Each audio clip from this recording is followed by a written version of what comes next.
I'm here with Olga Algayerova, who is with the United Nations Economic Commission for Europe, as she's the executive secretary.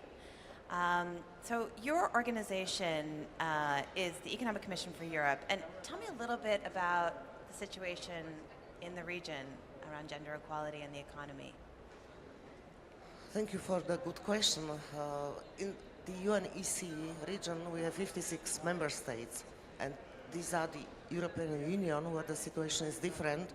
And then we have Eastern Europe, we have ex-Soviet Union, we have the Balkans, but we have also the North America, we have the United States and Canada, and we have Israel and Switzerland. So quite complex region from point of view of gender equality. However, we are not happy because, of course, the proportion of women and men in the region is different from other regions.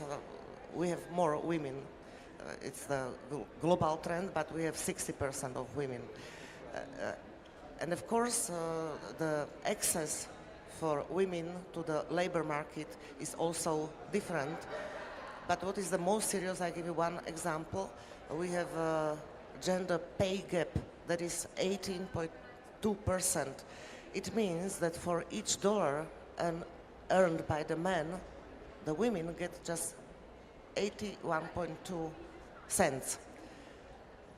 It means it's not only from the salary point of view, but also women going to be retired, they are more exposed to the risk of poverty.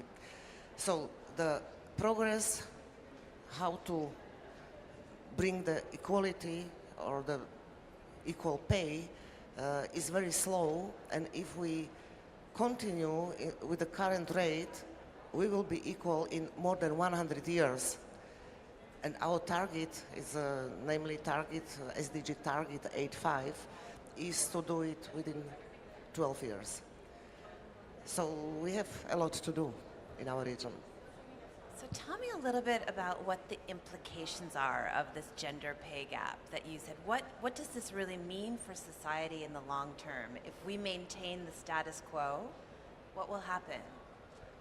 We all know that equality, not only in equal pay, contribute to economic growth, contribute to the general prosperity in the society.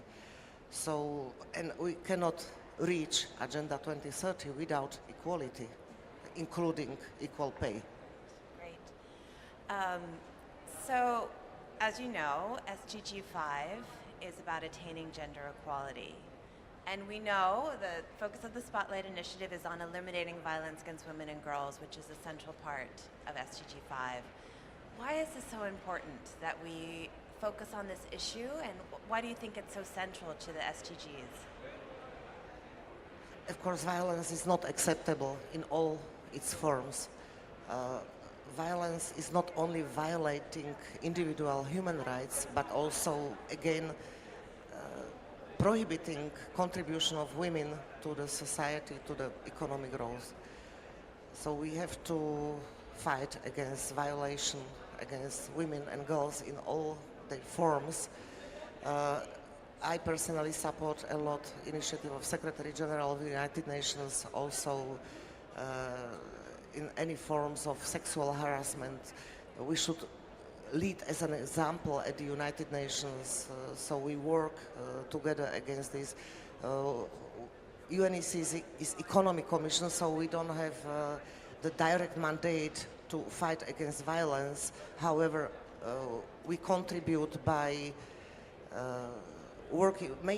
For instance, what we do is we do market assessments of our member states and also access of women to the market, to the financial services, to labor market. I can give you an example. Last month we had a workshop for women in Kazakhstan because they are more employed in traditional crafts so that they can access the international trade. And we believe that if women have access to technologies, to IT, to science, if we have more engineers, more leaders, that women work, they are not only economically empowered, but there is also less violence.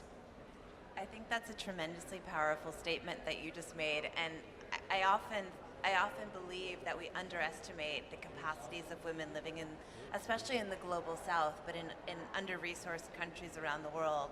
They have tremendous capacities to be leaders in the tech field, in driving international economies, and I think with female leaders like you in the UN system, I feel really confident that we'll get there. I want to very much appreciate your time this morning and for joining me in the Spotlight studio and setting a great first interview for the day. Thank you so much. I wish you all the best with this initiative that is great, and thank you for inviting me. Have a good morning, everybody.